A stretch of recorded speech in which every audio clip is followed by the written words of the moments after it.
모두가 함께 사는 동안 주의 이름을 높이는 인생 되시기를 축복합니다. 귀한 찬양 감사합니다. 우리 옆에 분과 인사하시겠습니다. 사랑합니다.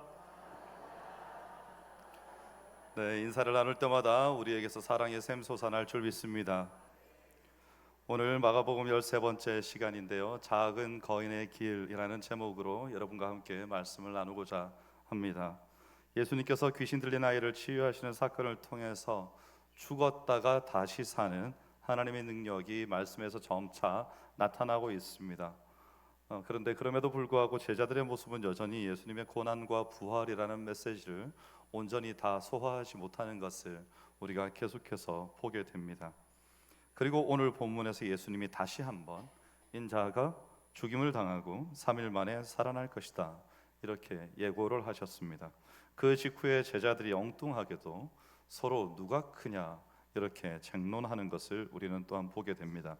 예수님께서는 그런 제자들을 향해서 스스로 낮아지는 길이야말로 하나님 나라에서 참으로 큰 길이다, 이것을 알려주시죠. 예수님의 첫 순환 예고 6일 후에 예수님께서 베드로와 야고보와 요한을 데리고 따로 높은 산에 올라가셨습니다. 우리에게 흔히 이제 알려져 있기로는 변화산이다, 이렇게 알려져 있는데 성경에서 변화산은 없고요.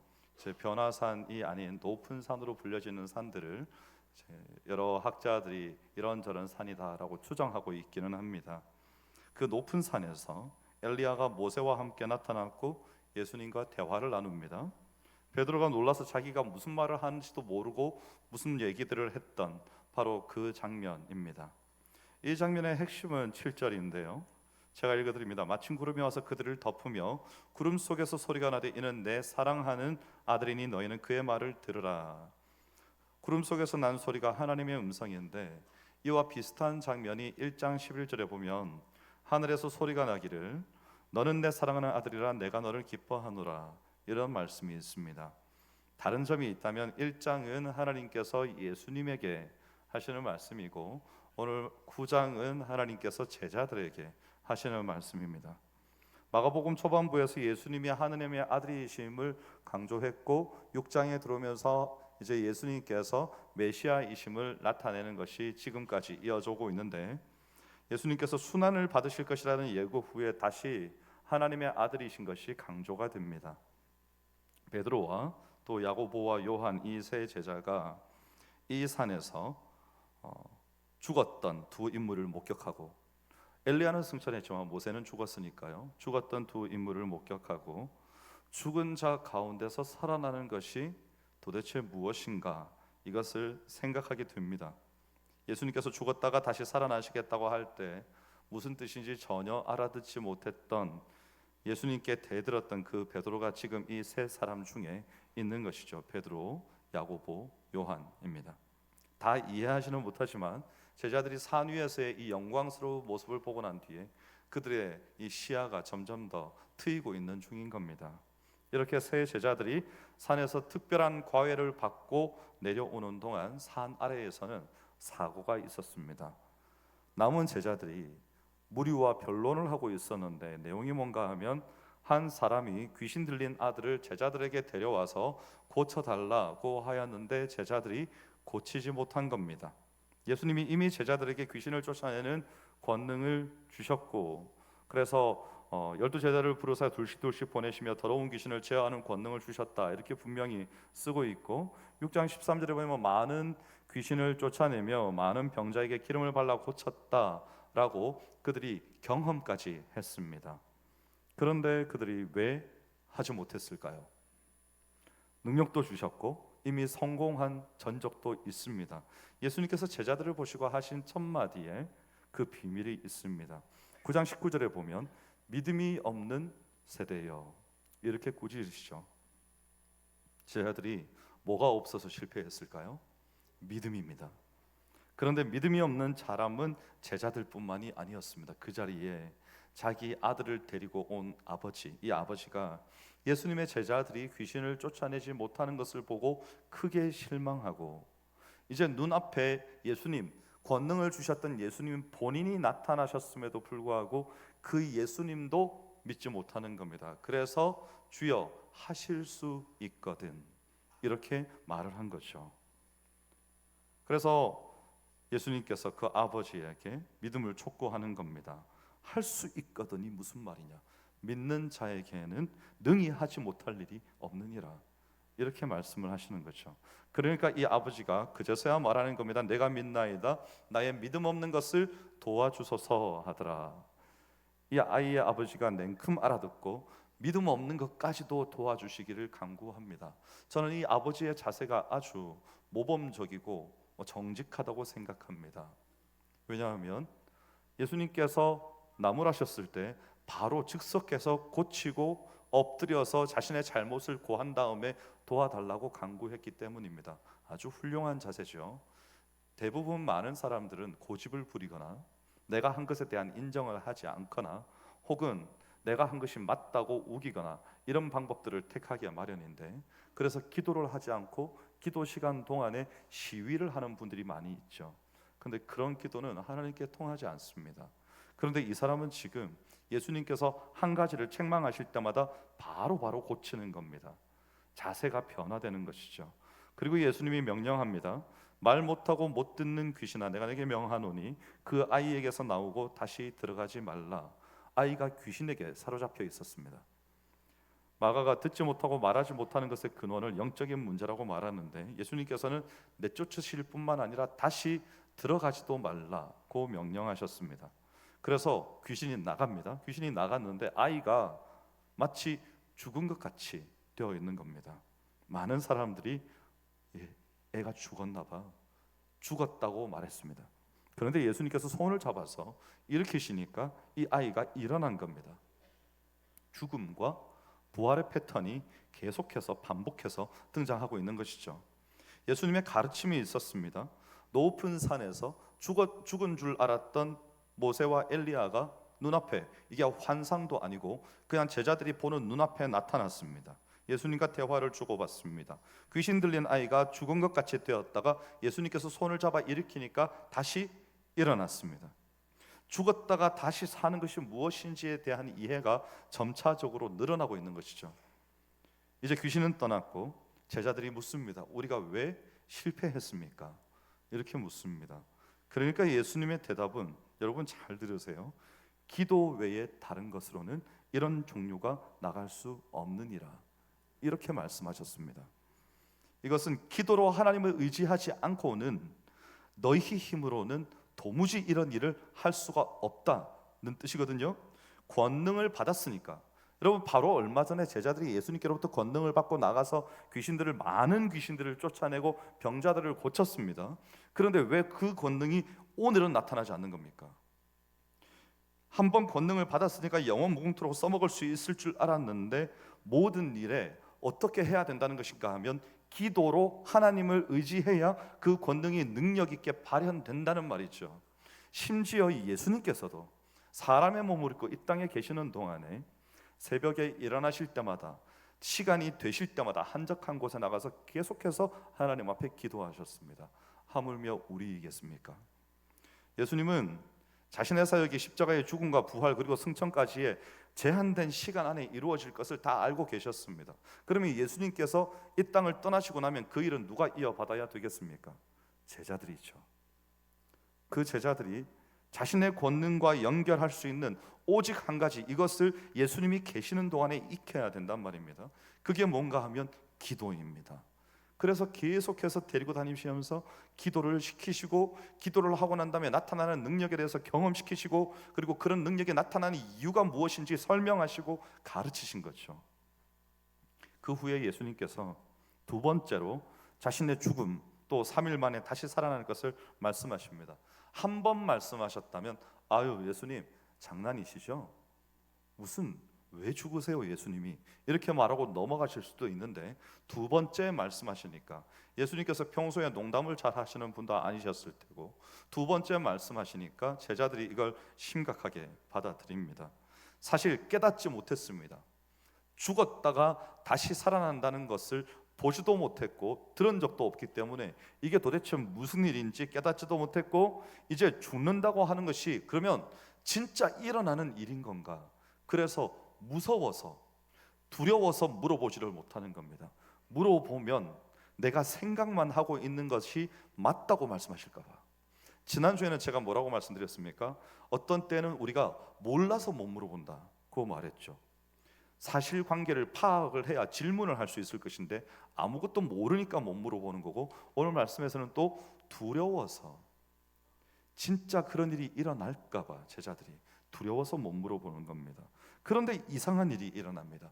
예수님 일행이 지금 갈릴리 지역의 예수님의 사역의 주요 거점이었던 가버나움에 와 있습니다.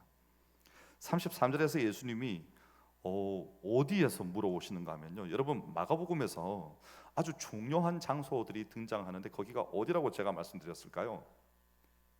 길입니다. 길에서. 오늘 말씀에서도요 33절에 보면 길에서, 여러분 길에 가면서 예수님 묵상하시면 다칠 수 있으니까 그렇게 따라하지 마십시오. 여기서는 지금 예수님께서 제자들을 데리고 다니시면서 행하시는 중에 제자들과 대화를 많이 하셨어요. 이 당시에는.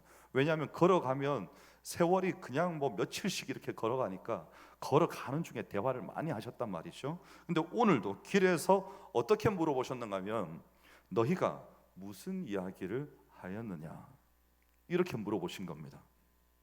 이때 34절에 보니까 그들이 잠잠하니, 이 잠잠하다는 말은 한마디도 못하고 침묵한다는 뉘앙스가 있습니다. 왜 제자들이 입을 다물었을까요? 34절 그 뒤에 보면요, 서로 누가 크냐 하는 것에 대해서 말하였기 때문이라. 여러분 이건 정말 무서운 일입니다. 왜냐하면 예수님께서 벌써 2번이나 죽으신다고 말씀하셨기 때문이죠. 예수님이 죽으시면 자리가 빕니다. 누구 자리입니까? 예수님의 자리요. 지금 제자들이 뭔 얘기를 하고 있는가 하면 예수님이 죽으신다 그러니까, 아니 예수님 죽으시면 안 됩니다. 그리고 예수님이 하실 일을 갖다가 이어받아서 우리가 어떻게 사역을 해낼 수 있을지, 기도 밖에는 그런 능력이 나가지 않는다고 하니까 더 열심히 기도를 해야 되겠다든지 이런 생각을 하는 것이 아니고, 예수님 자리가 비어? 그럼 우리 중에 누가 그 자리에 앉지? 이 얘기를 하고 있다는 겁니다. 지금 제자들이 예수님이 죽으실 건데 어디 떠나시는 것도 아니에요. 은퇴하시는 게 아니라고요. 지금 죽으신다고 말하는데 제자들이 누가 더 높은 자리에 앉을 것인가? 수제자냐? 능력을 가장 행하는 사람이냐? 누구냐?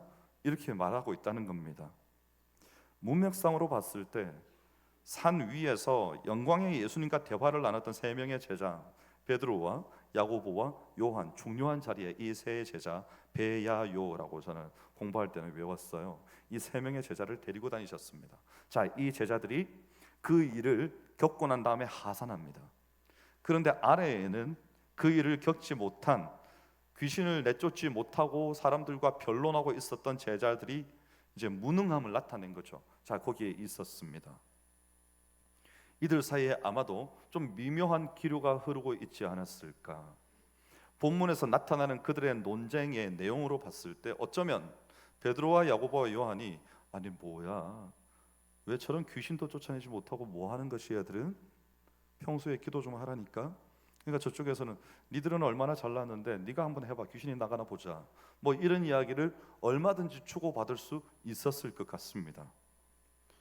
예수님이 묻자 제자들이 자신들의 부끄러운 모습을 들킨 것이죠. 질문의 본질을 파악하지 못하고 자기 자신의 마음의 욕망만을 드러낸 겁니다. 그래서 침묵한 거죠. 부끄러움이 섞여 있는 겁니다. 그런데 우리 예수님은요, 그들을 탄식할 여유도 없으세요. 집에 들어가셔서 이리 들어와라, 앉아라. 그리고는 바로 가르치시는 겁니다. 뭐라고 가르치시는가 하면, 누구든지 첫째가 되고 싶으면 무사람의 끝이 되고 무사람을 섬기는 자가 되어야 된다. 이 말씀이 얼마나 예수님의 가슴에 사무치는 말씀일까요? 예수님은 이제 곧 십자가를 지실 텐데 제자들은 그런 예수님의 말씀을 요만큼도 이해하지 못하고 서로 더 높은 자리에 앉기 위해서 예수님의 죽음은 아랑곳하지 않고 자기들이 그 자리에 앉으려고 다투는 제자들의 모습을 예수님이 보신 거 아닙니까? 그리고 또 뭐라고 말씀하시는가 하면, 내 이름으로 이 어린아이 하나를 영접하면 나를 영접하는 것이고 나를 영접하는 것은 나를 보내시니 곧 하나님을 영접하는 것이다. 이 말씀을 하셨습니다. 지금 예수님께서 아주 깊은 말씀을 하세요. 이게 뭔가 하면 하나님 나라의 서열입니다. 하나님 나라의 서열. 여러분, 교회에는 계급이 없지 않습니까? 우리 장로님들, 권사님들, 안수 집사님들 계급입니까? 아닙니다. 직분이죠. 직분은 뭐 하라고 주신 겁니까? 섬기라고 주신 거예요. 그걸로 위세 떨라고 주신 게 아닙니다. 내가 누군데 이러고 주신 게 아닙니다. 그거는 어디서 하는 거라고요? 세상 사람들이 하는 겁니다. 예수님이 그렇게 말씀하셨습니다. 구하는 것도 그렇게 자기 욕심을 따라 구하면 그거 뭐 하는 거라고요? 세상 사람들이 구하는 거다, 이렇게 말씀하셨어요. 하나님 나라에서 서열을 우리가 맡아놓기 위해서는 뭘 해야 되는가 하면, 첫 번째 순환 예고에서 예수님을 따라 하나님 나라를 세운다는 것은 어떻게 하는 것이라고 지난주에 말씀드렸는가 하면, 곧 자기를 부인하고 자기 십자가를 지고 나를 쫓을 것이니라. 이것이 첫 번째 순환 예고 후에 예수님께서 하신 말씀입니다. 오늘 두 번째 순환 예고 후에는 누구든지 첫째가 되고자 하거든 무사람의 끝이 되고 무사람을 섬기는 사람이 되어야 할 것이다. 예수님께서 지금 죽음을 앞두고 제자들에게 한마디 한마디 하실 때마다 액기스를 담아서 말씀하고 계시는 겁니다. 이제 그 나라의 개국 공신이 되려면 어떻게 해야 되는가 하면, 무사람의 끝이 되어야 하고 무사람을 섬겨야 한다, 이렇게 말씀하셨다는 거죠. 여러분, 무사람의 끝이 어디입니까? 무사람을 섬긴다는 것은 또 뭡니까? 예수님이 제자들이 못 알아들을까 봐 어린아이 하나를 데리고 와서 품에 안으시고 보여주십니다. 이런 어린아이까지도 내 이름으로 영접하면 그것은 곧 내게 하는 것이고, 그것은 또 나를 보내신 이를 영접하는 것이다, 이렇게 말씀하시는 거죠. 여러분, 이 섬김에는 정말 중요한 비밀이 숨어 있는데, 그게 뭔가 하면 바로 내 이름으로입니다. 이게 빠지면 안 됩니다. 이게 빠져버리면 뭐가 되는가 하면 나의 의로 섬기는 게 됩니다. 내 이름은 누구의 이름입니까? 예수님의 이름입니다. 당시 어린아이들은요, 사회적 지위가 전무한 존재였습니다. 죽으면 그냥 묻어버리는, 그리고 존재가 사라져버리는 그런 아이들이었죠. 재산도 없습니다. 발언권도 없습니다. 약합니다. 어른들에게 철저하게 의존해야 겨우겨우 생명을 부지할 수 있었습니다. 오늘날과 같이 이렇게 아이들이 막 부모들에게 소중하게 여겨지는 이런 시대가 아니었던 거죠. 근데 예수님께서 이처럼 가장 작고 보호받아야 할 존재를 영접하는 일이 곧 예수님을 영접하는 것이다 라고 말씀을 하신 겁니다. 그래서 37절에서 내 이름으로 영접하라는 말은 단순히 예수님의 명령을 따르라는 말이 아니고, 예수님의 권위와 예수님의 성품을 대표하는 뜻을 지닙니다. 즉, 어린아이를 돌보되 그 아이 안에 심겨진 예수님의 이름과 그 가치를 보고 섬기라는 거죠. 그리고 섬기는 자는 어떻게 섬겨야 되는가 하면, 섬길 때에 내가 마치 예수님인 것처럼 예수 그리스도의 이름으로 그를 섬기고, 또 우리가 누군가를 섬길 때에 그 사람을 어떻게 봐야 되는가 하면, 그가 마치 예수님인 것처럼 섬기라는 겁니다. 나도 예수 그리스도 닮은 사람으로서 그를 섬기고, 내가 그를 섬길 때에 그가 예수님인 것처럼 섬기라는 거죠.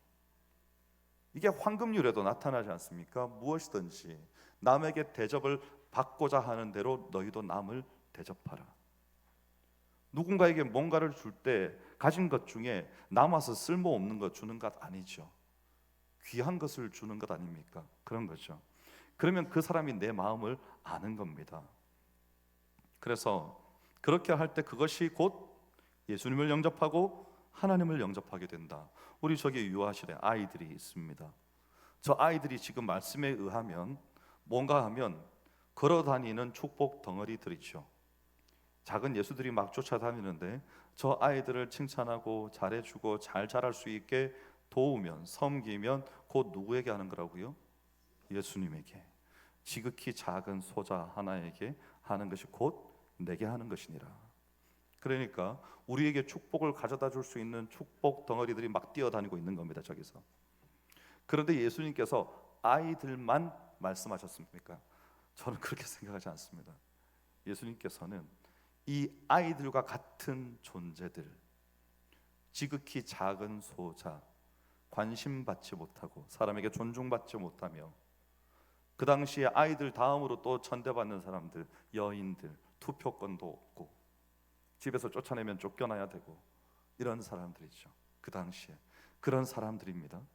그런 사람들을 예수 그리스도의 이름으로 대하고 예수 그리스도인 것처럼 대접하고, 그러면 하나님께서 그 사람을 높이시겠다는 겁니다.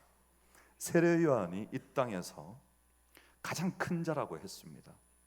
세례 요한이 이 땅에서 가장 큰 자라고 말씀하셨는데, 그가 그의 사역의 생애를 마칠 때 세례 요한은 참수당해서 죽습니다. 평생 한 일은 뭡니까? 예수 그리스도의 오실 길을 예비하다가 죽었습니다. 근데 천국에서 가장 큰 자래요. 아니요, 이 땅에서 그보다 더 큰 자가 없도다 그러신 다음에 이어서 뭐라고 말씀하신가 하면 천국에서 가장 작은 자도 이보다 크다. 그게 우리에게 충격인 거 아닙니까? 우리가 이 땅에서 세례 요한의 발끝도 못 따라가는데 천국 가면 이런 사람이 가장 작은 자라고 이렇게 말씀하셨다는 거죠. 천국에는 도대체 어떤 사람들이 들어가 있는 겁니까? 예수님께서는 지금 그 비밀을 알려주시는 겁니다. 너희가 십자가와 십자가의 죽음과 부활을 믿고 내 뒤를 따르면 너희도 저 천국에 그 믿음을 가지고 들어가게 될 것인데, 이 땅에서 너희가 살아야 될 인생은 이렇다 하고 예수님께서 하나하나 알려주고 계시는 겁니다. 자, 제가 여러분의 집에 방문한다고 생각해 봅시다. 아마 어쩌면 몇 달 동안 그렇게 청소해 본 적 없을 정도로 청소를 하실 수 있습니다. 화장실까지도 빛이 나는 걸 봅니다. 네, 집에 현관문 열고 들어가면 뒷기가 미안할 때도 있습니다. 너무 깨끗하게 먼지 하나 없이 청소를 해놓으셔가지고. 그런데 여러분, 지극히 작은 소자, 저 어린 아이들 같은 저런 아이들에게 이 아이가 오늘 주님께서 내 곁을 지나가니까 내게 보내신 아이구나 하고, 너 참 이쁘다, 하나님은 내게 복 주실 거야, 너 힘들고 어려운 일이 있더라도 흔들리지 말고 견고한 하나님의 사람이 되거라, 기도라도 한번 해주고 그가 잘 자라날 수 있도록 도와주고 섬기고, 또 어린아이와 같은 이들을 그렇게 돌아보면 어떡하는 거라고요? 예수님이 우리 집에 오셔서 우리를 만나주시는 것과 똑같은 거예요. 그렇다는 겁니다, 여러분. 그러면 예수님뿐만 아니고요, 삼위 하나님이 다 내 대접을 받으신다는 겁니다. 그렇게 하면 그걸 지금 알려주시는 거예요. 그래서 저는 여러분들이 오늘부터 우리의 시선을 좀 들면 좋겠습니다. 오늘 본문에서 제자들이 예수님의 두 번째 순환 예고를 듣고도 자기 자신만 생각하지 않습니까? 예수님이 죽으신다는데 그러면 나는 내가 예수님의 자리에 앉아야 되나? 내가 그래도 예수님의 가르침을 제일 많이 들었는데, 이런 생각하고 있을 때, 누가 더 큰가를 다투고 있을 때, 어쩌면 오늘날 우리 교회들의 현 주소일 수도 있습니다. 여러분, 그래서 저는 누구든지 무엇 사람에게 첫째가 되고자 하거든 제일 끝에서 섬기라는 말이 정치에도 경제에도 교육에도 어디든지 대입해 보십시오. 여러분, 세상이 바뀝니다. 정치인들이 첫째가 되고자 하는 사람이 가장 말단에 앉아서 섬긴다고 생각해 보십시오.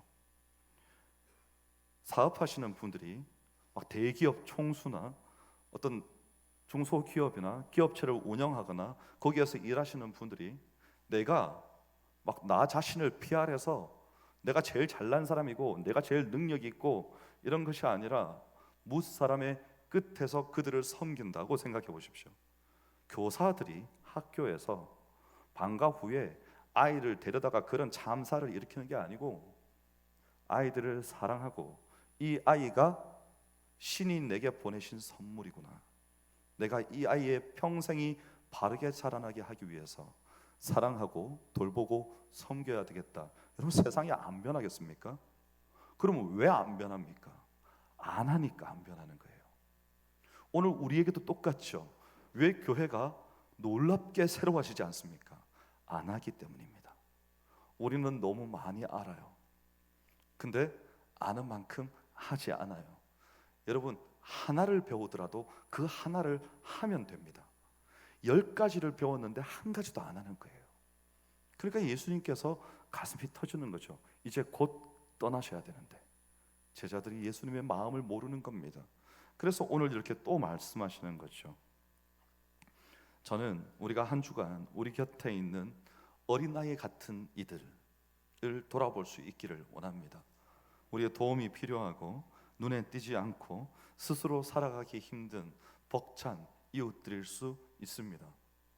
길을 평소에 아무런 생각 없이 지나치며 흘겨보았던 누군가일 수도 있습니다. 그동안에 내 시야에서, 내 시선에서 저만치 떨어져 있었던, 누군가는 하겠지라고 생각했던 그 사람일 수도 있습니다. 제가 교회가 변하기 위해서 한 가지 질문만 할 수 있으면 된다 그랬습니다. 나 자신이 다른 이에게 이 말 한마디입니다. 말씀드렸죠. 제가 무엇을 도와드릴까요? 여러분, 그 말을 우리가 못합니다. 왜냐하면 하라 그럴까 봐 못하는 거예요. 우리는 할 준비가 되어 있지 않아요? 기도할 때 간절히 기도하죠. 하나님의 뜻이 내게 나타나기를. 근데 정작 하나님의 뜻이 팍 하고 나타나면 못해요. 아유, 겁이 나서 못하겠네요. 이거 제가 어떻게 합니까? 왜 기도했는데요? 왜? 하나님의 뜻을 보여달라면서요. 우리는 할 준비가 안 돼 있습니다. 그래서 예수님께서 뭐 하십니까? 앞서 가시면서 먼저 보여주세요. 먼저 자기를 부인하고 자기의 십자가를 지고 주의 뒤를 쫓는다는 것이 어떤 것인지 친히 보여주시고, 너희는 나를 따라오기만 해라. 내가 여기서 이렇게 했던 것 그대로 해라. 내가 저기서 저렇게 했던 것 그대로 해라. 그러면서 우리에게 나타내 보여주시는 겁니다. 세상의 강함이 아니고요, 끝자리에 서서 사랑을 실천하는 그 길에서 우리가 뭘 깨닫게 되는가 하면, 우리가 마치 어렸던 아이들이 자라나서 대학을 다니거나 직장을 다니거나 결혼해서 아이를 낳고 그 아이가 커가지고 여기 막 큰 아이를 또 군대를 보내고 또 취업하고 그 아이가 또 결혼해서 또 애를 낳고 이런 것들을 겪다 보면 우리가 뭘 알게 됩니까? 아, 우리 어머니 아버지가 이 마음으로 나를 키우셨구나. 시시각각 그냥 어떻게 노심초사 걱정이 그냥 떨어질 날이 없는 이런 인생. 제자들이요, 이 길을 따르다 보면 어느 날 깨닫는 거죠. 우리도 예수 그리스도께서 가신 그 길을 천천히 가다 보면 처음부터 다 알 수는 없어요. 근데 힘들고 어려운 지경에 처한 이를 도와주고, 내가 아무런 관계도 없는데 오직 주의 사랑으로 한번 내가 희생하고 헌신해보고, 이러다가 어느 날 우리의 머리와 우리의 가슴 속에서 스파크가 튀는 겁니다. 아, 주님이 나를 이렇게 사랑하셨구나. 나는 오늘 이만큼 사랑하지만 우리 주님은 나 때문에 나 살리려고 십자가에서 죽기까지 사랑하셨구나. 그래서 여러분, 그걸 깨닫고 난 뒤에, 그걸 누가 깨닫게 하시는가 하면 성령님이 깨닫게 하세요. 그래서 예수님께서 제자들에게 아버지의 약속하신 성령을 기다리라. 그리고 사도행전 1장 8절 말씀에 오직 성령이 너희에게 임하시면 너희가 권능을 받을 것이고 주의 일을 하게 된다는 겁니다. 그러면 그때부터 이제 우리는 어떻게 할 수 있는가 하면, 이전에 우리가 우리의 마음대로 내 목표를 향해서 달려가며 살았던 나의 인생은 뒤로 하고 사실 기억나지도 않습니다. 내가 도대체 어떻게 내가 그런 생각을 했지? 나 미쳤나 봐 내가 진짜. 여러분, 여러분의 지난 세월을 그렇게 흘려보내게 될 거예요. 성령님이, 오직 성령님이 임하시면. 그리고는 어디를 향해서 달려가게 되는가 하면, 이제부터 나의 목표는 오직 주의 뜻을 쫓아 주와 동행하는 것, 오직 영혼을 살리고 죽어가는 사람들을 다시 세우고 교회를 견고하게 하고 그리스도의 복음이 온 세상 가운데 전파되게 하는 것, 그 일을 위하여서 나의 인생을 드리겠습니다. 여러분, 이렇게 결단한 사람은 성령님이 그 안에 계셔서 그 일을 하게 하시기 때문에 두려움 없이 그 길을 가는 겁니다. 넘어지더라도 금방 다시 일어나는 것이에요. 좌절해서 뒤처지지 않습니다. 조금 시리에 빠지고 조금 실망할 수도 있지만 사람들이 그에게 물을 때 그가 막 하나님을 욕하고 원망하고 이렇게 하지 않습니다. 왜냐하면 이미 그는 하나님의 마음을 충분히 아는 사람이 되었기 때문에. 오늘 우리가 그 자리에 있기를 원합니다. 작은 거인의 길입니다. 사람들이 다 무시하고 다 작다고 생각하고 있지만, 어느 누구도 그에게 주목하지 않지만 그의 마음이 오직 하나님께로 향해 있어서 그가 걷는 걸음을 내가 한번 따라가 보자 했는데 그 걸음의 폭을 따라갈 수도 없는, 아, 저 사람이 저렇게 살고 있었구나. 그것을 우리가 오늘 우리의 삶 속에서 실천해 보기를 원합니다. 하나님의 살아계심에 나타나는 인생, 하나님의 죽으심과 다시 살리심을 경험하는 인생, 그것을 전파하는 그런 우리의 인생이 되기를. 그래서 첫째가 되려 하지 않고 무사람의 끝이 되어서 하나님 나라가 밝히 나타나는 우리의 삶이 되시기를 주의 이름으로 축원합니다. 기도하겠습니다. 하나님 감사합니다. 우리 곁에 있는 어린아이 같은 이들을 바라볼 수 있기를 원합니다. 우리를 거룩하게 하사, 우리를 정결하게 하사, 하나님의 행하시는 길에 동행케 하시고 주가 걷는 걸음을 따르게 하시며 주의 뜻을 행하는 하나님의 사람 되게 하여 주시옵소서. 감사드리며 예수님 이름으로 기도하옵나이다. 아멘. 찬송가